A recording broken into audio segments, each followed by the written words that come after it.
Hello and welcome everybody to New Earth Consciousness. Tania here with Patrick Durkin.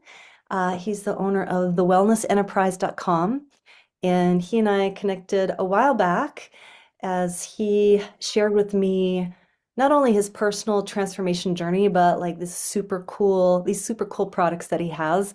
And we're going to dive into everything about water, which I love, and because it provides so much hope for humanity, I feel like. And so we're going to be sharing some exciting new findings and information, talk about structured water, all this good stuff. So thank you, Patrick, for being here. My pleasure. It's fun to have a conversation that gives people hope. Yeah, absolutely. Absolutely. So tell us a little bit about your journey. You did not start in the wellness space. No, I started chasing money. Yeah. I thought that was the game, like the American dream. Yeah. I and I was very good at it. I gave myself a Porsche for my 35th birthday because there was nothing left to buy. The house was paid for. I bought a condo for my nanny. Like, what am I going to do now? And the answer was like find something fulfilling. And so I was resistant to understanding that. And so the last day I worked as a financial advisor, I called an ambulance for myself in the middle of the night because my kidneys hurt so much.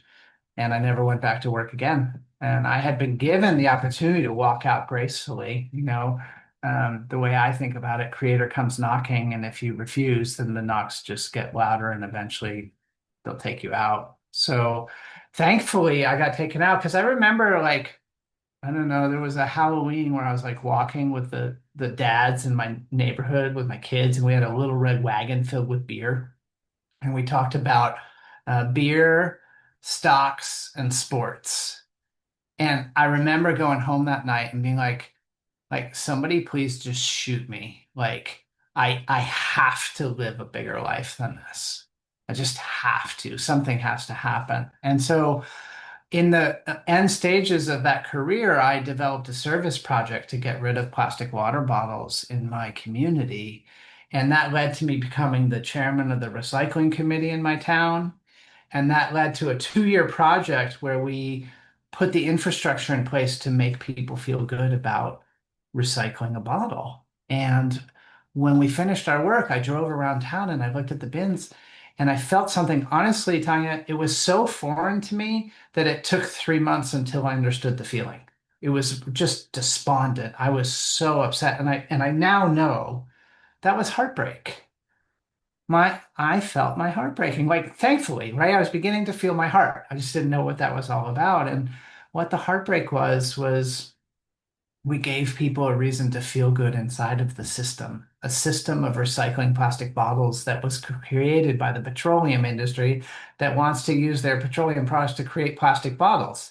It's not about recycling, it's about perpetuating their business interests. And what I wanted to do Well, was give people an alternative that if somebody was holding a plastic bottle, they would just let it go and be like, I'm never touching one of those again. And so that's the dream that was coming through. So I went back to the recycling committee when I figured that out, and I said, we missed our mark. I said, we were supposed to create a project that has people never want to use a bottle again, right? The reduce part of reduce, reuse, recycle is the most powerful one. yeah. Like, who wants to start a project to do that? And nobody was interested. And so I took out a piece of paper and I wrote, I resign, and I signed my name and I walked out. It's like, there's nothing more for me to do here. Yeah. Yeah. So, Yeah, yeah. that I have a friend who's very passionate about reducing plastic, and she invited me and a few friends, like, okay, this is gonna be, I can't remember, it was a 1 week challenge or a 2 week challenge, short amount of time, which was really like, okay, do everything you can to reduce the amount of plastic that's in your home.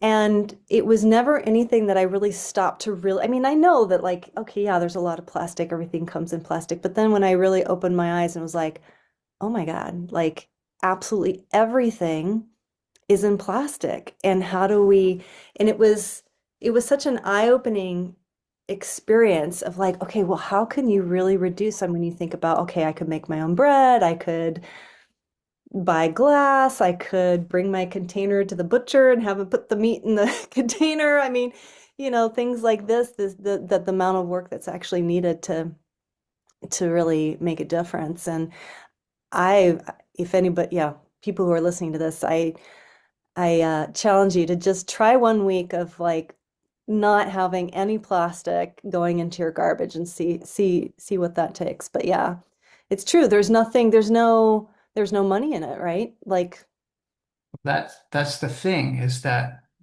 we're not necessarily taught to pierce through why things are the way they are and to really deeply understand. It's not that alternatives to plastic don't exist.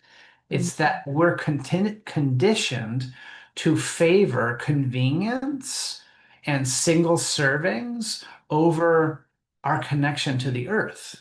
We don't we don't live like we live in the earth, and the earth and us are one. And so if one's out of balance, the other's out of balance. We don't live like that because the mainstream narrative is convenient, happy, easy. Look at your smile when you're throwing this away.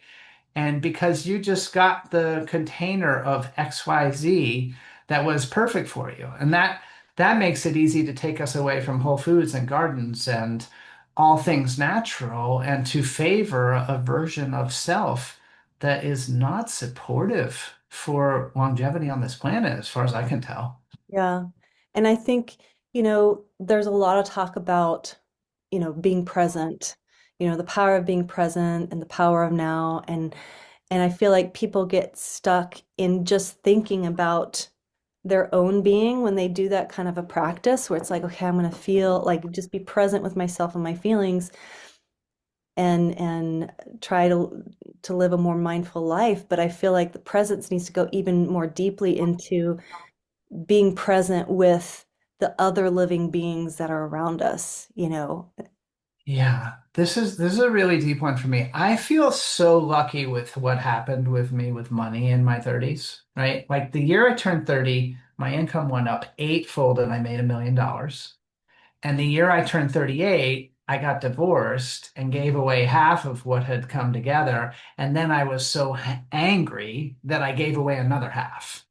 And Mhm. so it got lean fast, like I think by the time it was all done, like 90% went away. And I didn't go back to survival, but I didn't stay in freedom either. Mhm. And by virtue of that, I learned like unequivocally, deeply in my cells, that doing things just for money doesn't work for me. Mhm. So, as an example, I have a landlord on Maui who just told a bunch of lies and forced me out. And then the only reason she did it was to attempt to raise the rent and steal my security deposit. And so I was like getting embroiled in like, I'm gonna take, I've never learned how small claims court works. I was like, I'm gonna do this and I'm gonna go like make it right. And then I realized I was doing it just for money Mhm. and that I need to let it go. And well, God will take care of her. She's fine. And my abundance doesn't come from her. So it doesn't matter if she steals from me. Right. And so, as a consequence of all of that, what happened to me is when I'm in a conversation like this, Mhm. um, I bring a voice for the earth too. Not like I'm all knowledgeable about it, but at least I'm not in denial of the connection between us. And so, I often have very constructive conversations with people about how to create honoring solutions out of things that in the end they feed the deepest parts of us that we really want to feed instead of that single serve type of mentality. So not many people get the privilege of like riding something up so fast to like have the American dream, right? To Right. have it fulfilled and then lose it. And it's like, oh, wait a minute, that never made me happy. Yeah. Yeah. Yeah. I had fear in my heart almost every day in my 30s when I woke up in the morning. Like I always felt like I wasn't enough and I wasn't worthy and always needed to be doing more. And since the divorce, I kind of consider that my birth year. That's when the real me birthed and like all the shrouds like went away and I got to see more of who I am. And since then, the things that make me feel wealthy and make me feel good are completely different than before then.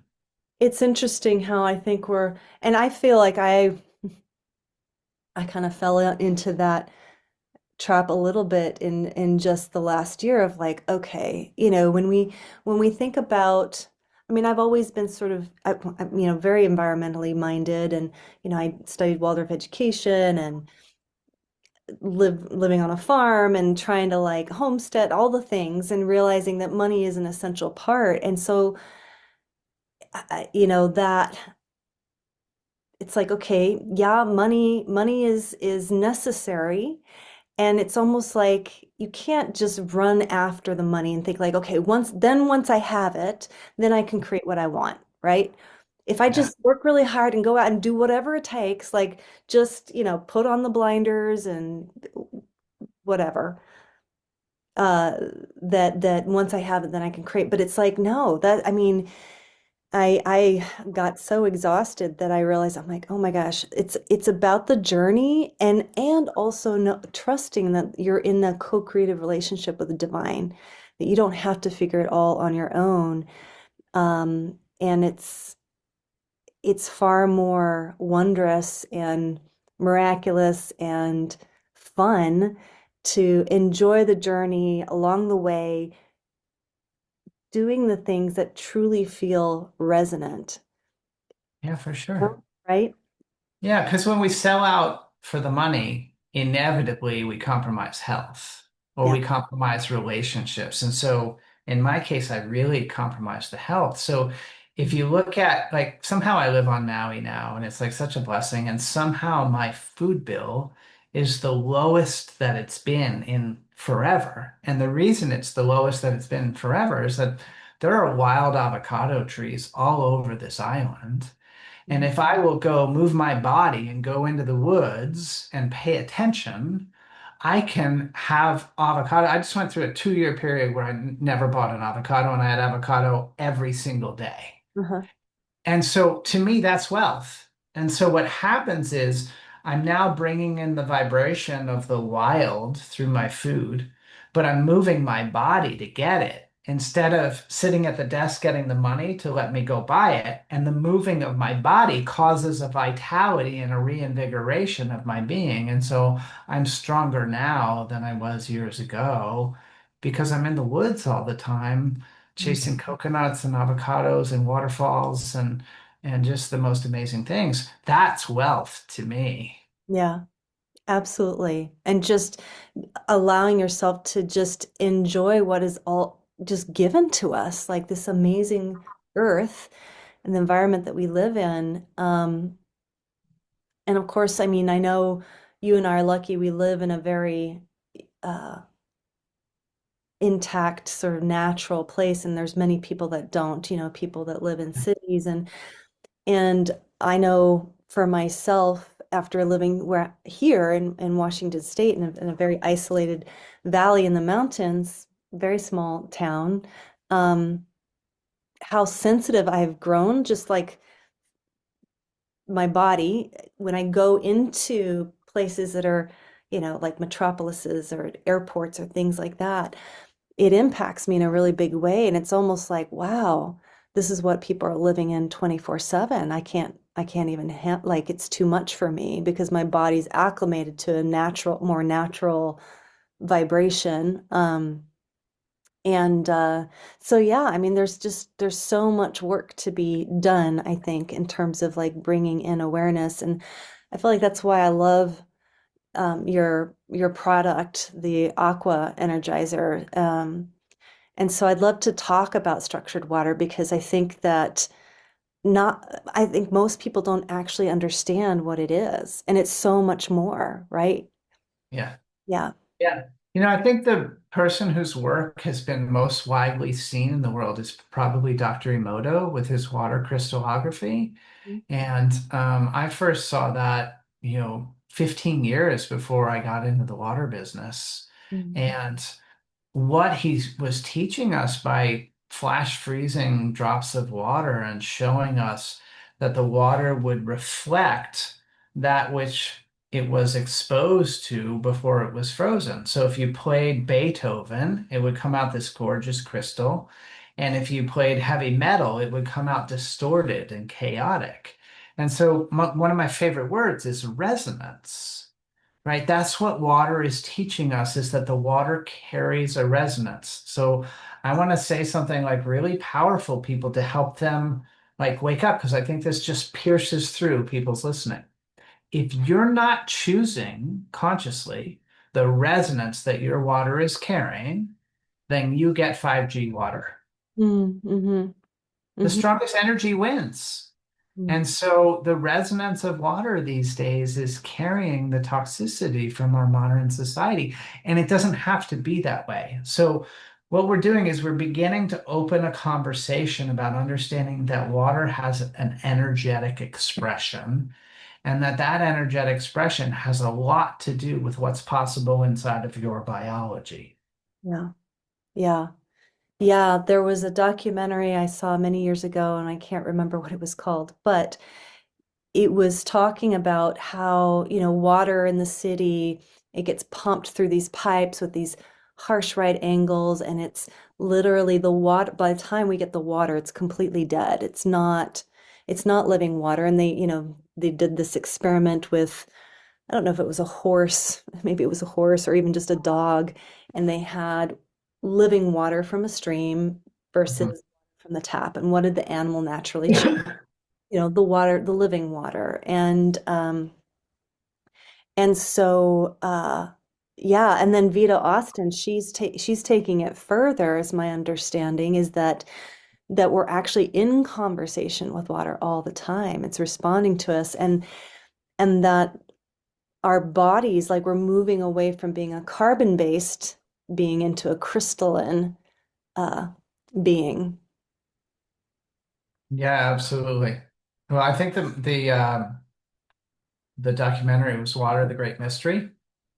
And it's interesting because it went up online and went down and went up and down and went up and down. And people kept circulating different parts of the lessons that were in it on different channels, and it kept getting taken down. It was the beginning of my understanding that there was this censorship going on and that there's these mainstream narratives. So the mainstream narrative is that water equals H2O. And that's a false narrative. That's just a piece of the story. There's nothing like water does take the form of H2O. And the way I would think of that is like that's man-made water. So when you have hydrogen and oxygen going through a long straight pipe or any kind of atmosphere in a city like you're describing, and it comes out of that pipe, it's a tired water. It's not like nature's water, it's H2O. And what's interesting is you can't kill water. So there's the mythology of dead water that people talk about. Like you're right on the right direction, but it's actually just a listless water, Yeah. which is the same thing that happens to us, right? With all the screens and all the toxicity and all the medications, we become listless, not dead, listless. And so the enlivened form of water is H3O2. And what happens is hydrogen and oxygen don't have fixed bonds. They have bonds that break and recreate and break and recreate and break and recreate. So you can have a drop of water with millions of molecules in it because they're teeny tiny molecules and they're changing billions of times a second. So Mm. this is really interesting when you start to look at this concept of what are we made of? Because if you ask 100 people, you probably get a big range of answers around the volume of water we're made of. We're 50% water, 60% water, 70% water, 80% water. And that's the volume number. But by molecular count, water molecules are so teeny tiny that we're 99% water molecules. So what whatever your creation story is, like whatever our creator is, that creator decided we should be water beings and we would be 99% water beings and then those water molecules would be changing all the time. To me, what that opens up is infinity. Like you start to see water as an infinite entity and for me it's become a consciousness and something that's alive and connected. Interesting. So for Yeah. 99% water, I remember a Native American talking about how when we die, we return to the clouds, like we become the sky. And it makes sense, right? I mean, it's like, yeah, I mean, if we're 99% water, we evaporate. It's a watery universe. And I've done silly things like I poured some water on my counter by mistake and I noticed it and then I went out and then I came back and I brought my focus to it and I realized what happened when I isolated a water drop on my counter is eventually it would evaporate and rejoin the oneness. And I was like, wow, like you can't you can't separate water. You can Yeah. separate humans from one another, but you can't separate water. And you also can't lock water into toxicity. So, a simple example of that is at the water plant, they fill water full of chlorine and then they cover it, they stuff it in long straight pipes, and the water just carries the chlorine. And then when it gets out to the other side, it meets air, and chlorine is a gas. And so if you want the best chlorination filter for free that there ever was, just take a wide pan and fill it with a shallow amount of water and all of the chlorine will leave that water because it's a gas. It doesn't have any reason to hold it. And when water disgorges that toxicity, it doesn't do so with resentment. It doesn't it doesn't gossip about us or have revenge thoughts. It just lets go. And so if you think about water in a nuclear reactor or water in anything toxic, Yeah. the water will take on what man concentrates into it, but eventually it will just evaporate and rejoin the water cycle. And so I started to see that there's this cycle of water going back up and then coming back down and then becoming parts of things and moving through them. But water never is fixed. It's always moving toward its next stage. And Mhm. so we live in a hydrological cycle. And there's mythology that gets pushed in the culture, like water scarcity and water wars and all that stuff. But if you read what NASA says about water, everywhere they explore, there's water everywhere in this universe. We literally have the hydrogen and the oxygen in our air. We have it in our being. We have it in our atmosphere. We have it in space. There's water everywhere. It's what this reality is made up of. Yeah. Yeah, that scarcity is so manufactured, it's like it blows my mind that there's so many ridiculous laws like, you can't harvest rainwater, like it's illegal to do that or even, there's ways to harvest water from the air if you live in a desert. So there's definitely powers that be that just want to keep us in scarcity. Hopefully that changes soon, but uh, Yeah. you I mean, know, same thing with our fuels and our foods and everything else. I bumped into this passionate farmer in Lubbock, Texas, and we talked about how much land it would take to give everybody in Lubbock free vegetables, free organic vegetables. And it was like my friend's front yard. oh, It was like 45 acres yeah, for 257,000 people. It's like nothing. So we have abundance of food, we have abundance of energy, and we have abundance of water. The way the water narrative is controlled to scarcity is it's a distribution problem. It's not a presence problem. We have tons of water everywhere, and we have technologies that can pull water out of the ocean and turn it into clean drinking water. It's not a problem of technology, it's a problem of distribution and will. And the will that we're living in is the will that's created by the corporations.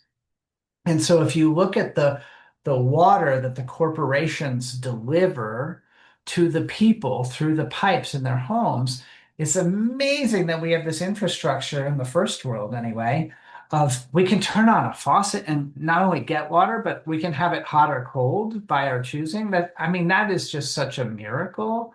But then there's all these compromises about what's in that water. As an example, right? Like fluoride and the fluoride controversy. Fluoride, if it were actually fluoride, would be fluorine with a negative charge. Fluoride, right? But the fluoride that's put in water that you'll get a dentist who went to a medical school to get a degree and is standing in serving the public, they are defending fluoride, but that fluoride is called fluorosilicic acid. And it's a byproduct of industry. And it's got a formula. It's been a while since I looked at it, but it's like H6Si12 something else. It's three collections of letters. It's not fluoride. It's from aluminum smelting. Mm, And the way they get rid of it is they put it in the water supply and call it fluoride. So we just have these illusions that are perpetuated on the people that don't have anything to do with supporting humanity to be its best. They have to do with profits and with keeping people slightly ill. Not dead, just slightly ill. yeah. So let's talk about let's talk about the benefits of consuming structured water, structured living water. Yeah.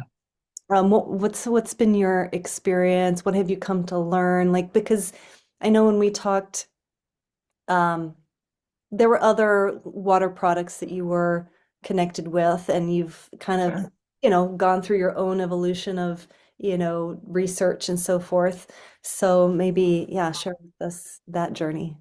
Yeah. Well, it takes you back to nature, right? When you think about water as the operating system of your being, or maybe some people think their operating system is Coke or coffee or whatever they want to pour in themselves. I'm definitely thinking about it as being living water. So when you give your maybe some people think like, well, I drank a beer and that beer is, 90 X% water, like I got liquid into myself. What we miss is that we put burdens on our beings by the choice that we make. So when you drink structured water, you drink that which is natural and that which is already negatively charged. And so there's two types of hydration in the body. There's intracellular and extracellular. Extracellular is when you like finish running 5 miles and you chug 32 ounces of Gatorade and then you have to pee. That's extracellular passing through you. Intracellular is when you drink structured water during the day and you're just satisfied and the water's getting pulled by the negative charge into your cells. So we have a lot of people these days who are fatigued and dealing with brain fog and like acting like their operating system's a little bit off, like maybe having a 2016 Mac that's maybe running PC software. Like it feels like the world has gotten in that kind of relationship. And so as I get to run the experiment on my biology, my question is, if I give myself that negatively charged living water all the time, what happens? And so the answer is everything changes. You get more energy, you have better digestion, you have clearer thinking, all your biological processes operate better because this water is the water that can actually hydrate you. Now, just drinking living water is no guarantee that you'll get all those benefits because you have to drink enough of it. Mm. And so some people just don't. But if you actually are flushing yourself and continually moving it, you activate your elimination system, right? Water goes into the cells and takes things out of the cells, and you pass on these toxins, which is just so utterly important right now. So the benefits are hard to be exactly predictive of, but what we can expect is changes in urination patterns, changes in sleep patterns, different energetic experiences. And then, my favorite, because I've just gone so far with this, is that when you really purify yourself and you start to combine the water with maybe yoga or maybe dropping sugar or maybe walks in nature or what have you, you start to become an activated being. And an activated being decalcifies the pineal gland and begins to have a connection to all that is. And so now all I have to do is focus on something and I can receive information about it, information that's not thought or a byproduct of my schooling or my past experiences, but more that's a product of my presence. And so you don't get that through bottled water. And so that's how I knew eventually I was going to be able to make a dent in the bottled water industry is that the benefits of living water are so many that for the people that can hear it and are ready to finally like take a cut at a deeper version of themselves that's infinitely connected to one another, to all of life with really well performing biology, that's the big dream of living water for me. Yeah. So it's so interesting what you just said about, I mean, not to say that education isn't helpful, but our world is changing all the time. Our the spiritual world is even changing all the time. And so this when we really stop to examine, okay, what is life? What does it mean to be alive?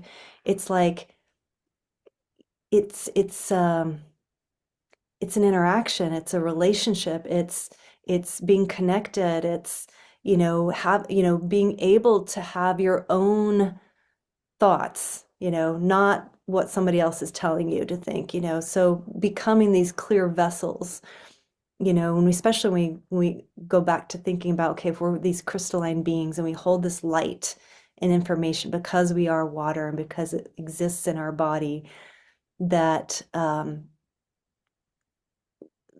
we're so amazingly designed.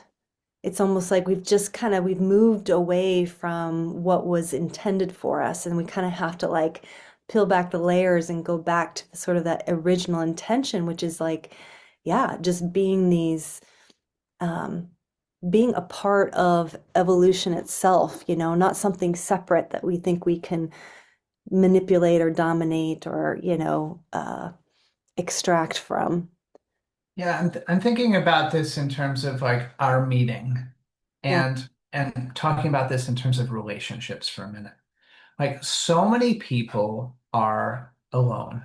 They're separated. They live in their homes. They have the little cubicle of life that they're dealing with. They might go to an office somewhere or work from home, and there's just a lot of fear and a lot of separation and a lot of narrative that comes from the phone or the computer.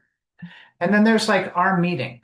And, just in the identification of New Earth consciousness, Mhm. and then being with you for less than 5 minutes, really just a minute. And I was just thinking as you were speaking, like, what is it about the way we met that made me so comfortable with you right away?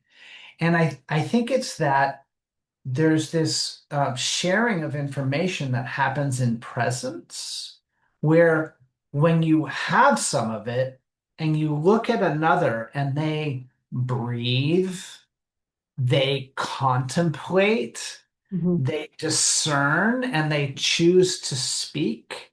And there's a pace to that I'm beginning to recognize more, or more than beginning, like it's palpable.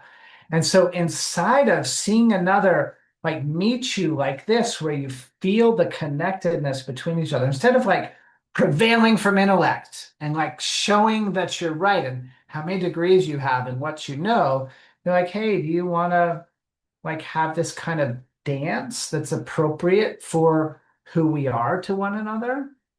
And you and I think, had that since the moment we met. And so we just get to very quickly be friends, you Right. know, and so like I imagine if I was driving the 50 states again and going all over the country and I was coming near you, I'd be like, hey, I'm coming in. And you'd be like, hey, come for dinner and I've got a bed for you. And like so many people don't even know that experience. I mean, some do, some don't, right? But so many people are separated now. And the way we recognize each other is in consciousness and presence, and that makes an extraordinary life.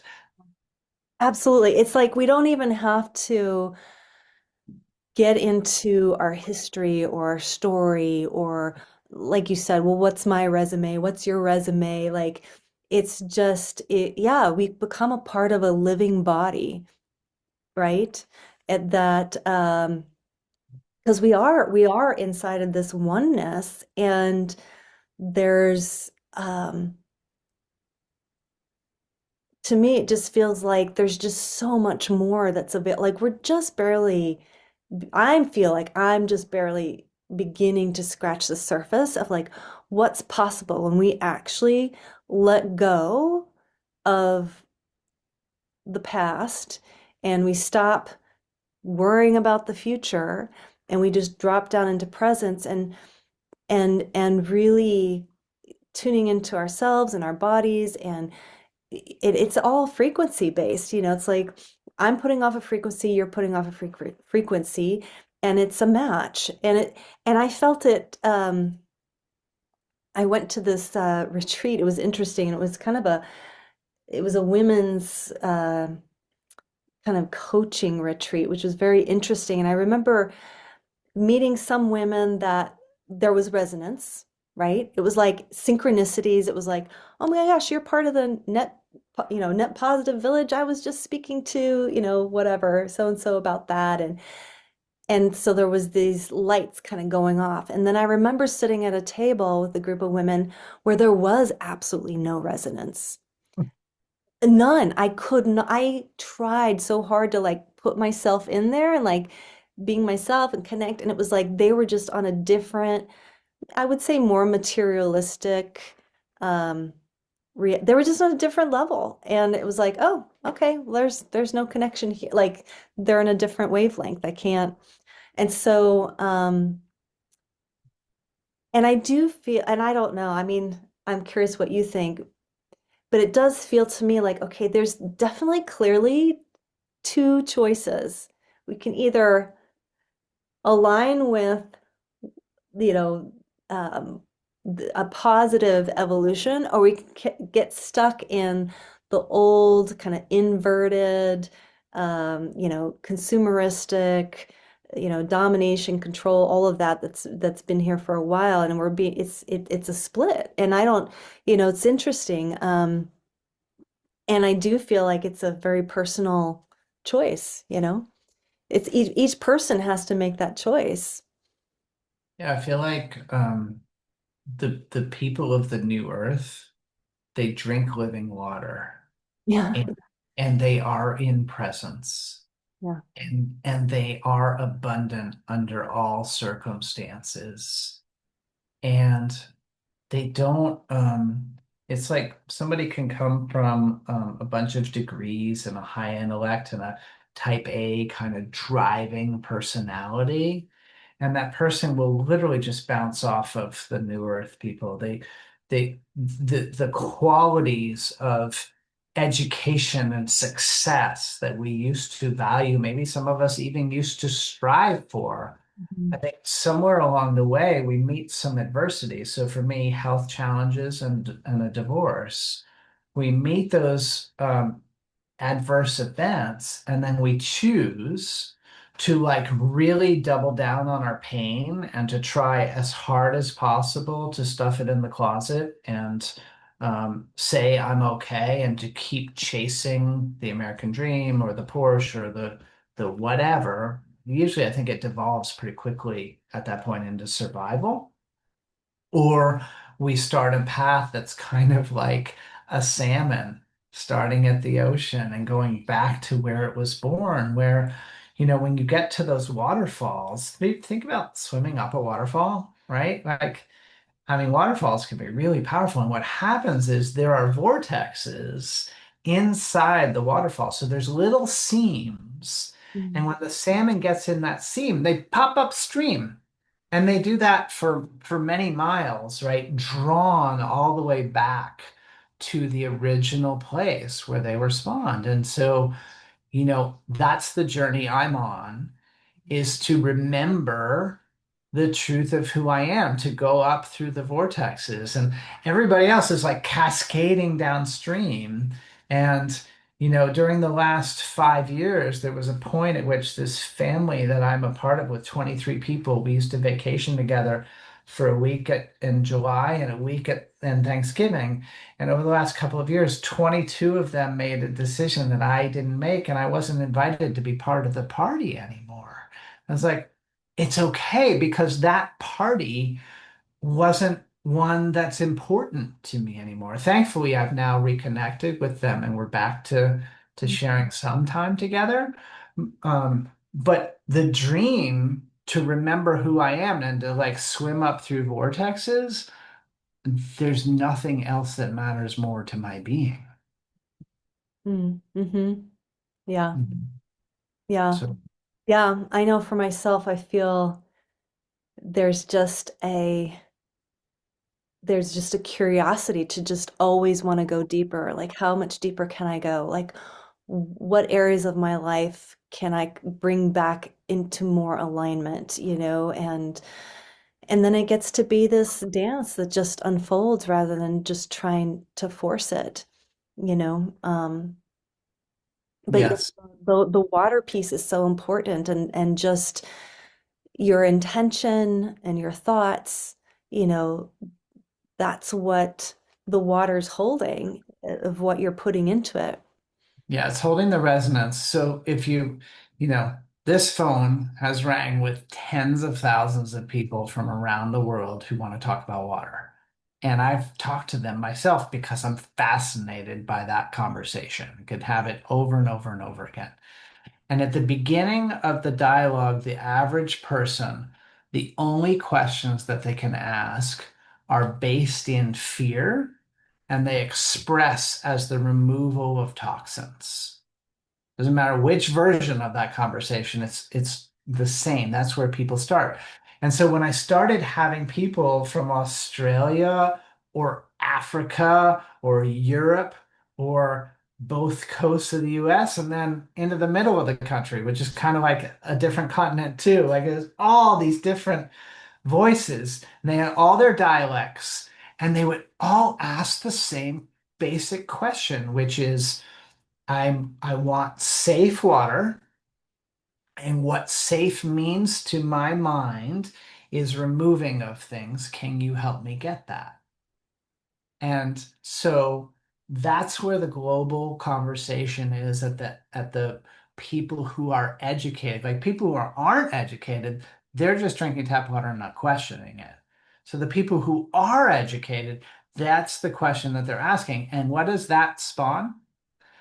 A filtration industry that's worth billions of dollars to corporations that takes water, puts it through media, and then eventually throws those media in a landfill. What an interesting outcome that the solution everyone's thinking about creates that. Yeah. So the first thing I want to say to people who might be open to a different change is you're welcome to have a filter, and I bless you having a filter, and you should have whichever filter you want, except for reverse osmosis, which is a story in and of itself. And and when you make that choice to filter your water, you're making a chemistry-based decision to remove toxicity to try to find a standard that's good for you. And the reasons to do that are because your water smells, or your water tastes bad, or because you lack confidence that it's safe. Mhm. And so smell, taste, and confidence are really good reasons to buy a filter. But that's the junior leagues of understanding water. You can do that and have filtered water and still be fatigued and still have brain fog and still have poor mitochondrial function and not be living your best life because that's all you know. So nothing wrong with that. But if you want to go to the A leagues, to the top shelf, you have to realize that this world is built on energy, frequency, and vibration. And you have to consciously choose the energy, frequency, and vibration of your water. And we'll go back to, because it's such an important point. If you don't choose, you get 5G water. So the majority of us are getting a discordant water that is aligned with being anxious and uncomfortable. That's the water most people are drinking. And Yeah. so the thing to do, and I want to give a whole range here because some people have the budget to go out and buy the best device in the world that changes the energizer of water. Come get an aqua energizer. But some people don't have two nickels to rub together, and that's just the lot they're playing in life. And Mhm. we want to help those people too. If you don't have any money for this budget, then at a minimum, pray over your water, cut up lemon or lime or whatever you like that, and put it in your water, and put sea salt or Celtic salt or Himalayan salt in your water. All of those are structuring mechanisms. Even or put a crystal next to your water. Even prayer, crystals, salt, lemon, all good for water and all beginning to reclaim the energetics. Mhm. Mhm. And right? You got to begin to reclaim and understand this dialogue of the energy of your life is the most important dialogue. And then if you have a budget and you just want to go to the top of the class like right away, I spent 15 years like navigating our water decisions because I so wanted to get rid of plastic bottles. And then I learned about health and then I learned about consciousness. And I could tell you the Aqua Energizer is the best. And if people want to dive into that, then boy, that would be a pleasure to talk to people about that all day long. But if people just want to move on to the next thing, that's all you need to know is the Aqua Energizer is the best structured water device in the world. I have to share that, since I bought one for myself and I've been using it every day, my whole family's using it. What I've noticed is like my body's just naturally more attracted to like the desire to eat healthier and cleaner. Like I don't really want to eat the whatever, the sweets or just stuff like that. Because it is a resonance thing. It's really interesting. I can feel it immediately. I'm like, oh, that doesn't feel good to eat. So it does have this, yeah, yeah, coming back to source of like, oh yeah, just eating simpler, cleaner, feeling much calmer is Mhm. another thing that I've really noticed is that yeah, just so calm. I think in the past always kind of had some subtle anxiety like just running through my system. Even Yeah. where I live, it's like I don't live in a city, but still, yeah, it's really making a big difference. So, Well, when you think about your body as like a bag of water, mhm, when you structure that, you put your intention into bringing that back into aliveness in nature, then the whole bag of water is its own field, yeah. right? And that field is calling for matches to itself. So one of my favorite benefits of structured water is the emotional balance that comes from it. Hmm. Better hydration. So when you get water into your cells, instead of leaving it out and peeing it through and then not being as attracted to it and not having good flow, you get the water in, your mood's better. Hmm. And so one of my greatest joys in learning this was as I learned structured water, I raised four kids. And I remember one of my kids was, in the opinion of a sibling, being a jerk one day. And the sibling took a bottle of water and filled it up and hit the one being a jerk and said, "Here, you're being a jerk, drink this." And it was like, they got it, right? Like when you drink the water, you feel better about yourself. And so, literally, it's all aspects of our life that improve when we start to get this right. Yeah. Yeah, it's amazing.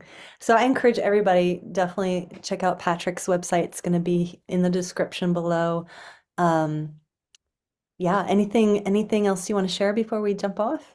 Yeah, I want to tell people one thing about our company. Yeah. So, we practice when I was sitting on hold with big companies, I used to just like breathe fire. Like I just would get so mad at the way they treated people. And part of who we are as a company was born from those conversations. And so we practice something that we articulate in the world as sacred commerce. And we're still figuring out what that means, a dozen years into incorporating.